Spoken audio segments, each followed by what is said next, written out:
ரொம்ப இடுப்பு வலிக்குது, பேக் பெயினா இருக்கு, இல்ல உடம்பு ரொம்ப சோர்வா இருக்குன்னா, இது கண்டிப்பா பண்ணி சாப்பிடுங்க. அதிகமான கால்சியம் சத்து இருக்க கருப்பு உளுந்து எடுத்துக்கோங்க. அந்த காலத்துல ராஜாக்கள் மட்டுமே பயன்படுத்தின கருப்பு கவுனி அரிசி. அடுத்தது பெண்களுக்குனே உருவாக்கப்பட்ட பூங்கார் அரிசி. அந்த காலத்துல புது மாப்பிள்ளைங்களுக்கு கொடுக்கிற மாப்பிள்ளை சம்பா அரிசி. நம்ம உடம்புல தங்கியிருக்க கெட்ட கொழுப்பை கரைக்கிறதுக்கு குள்ளக்கார அரிசி. சர்க்கரை நோயை கட்டுக்குள்ள வைக்க காட்டியானம் அரிசி.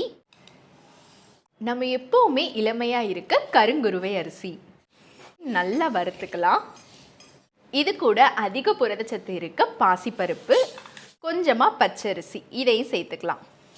வாசனைக்காக கொஞ்சமா ஏலக்காய், ஜீரணத்துக்காக கொஞ்சமா சுக்கு இதையுமே நல்லா வறுத்துக்கலாம்.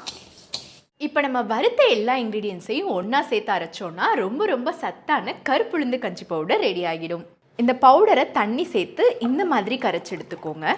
இப்போ தண்ணி நல்லா கொதிக்க விட்டு நம்ம கரைச்சதே இதில் சேர்த்துக்கலாம். கருப்பட்டி கொஞ்சமாக சேர்த்துக்கலாம்.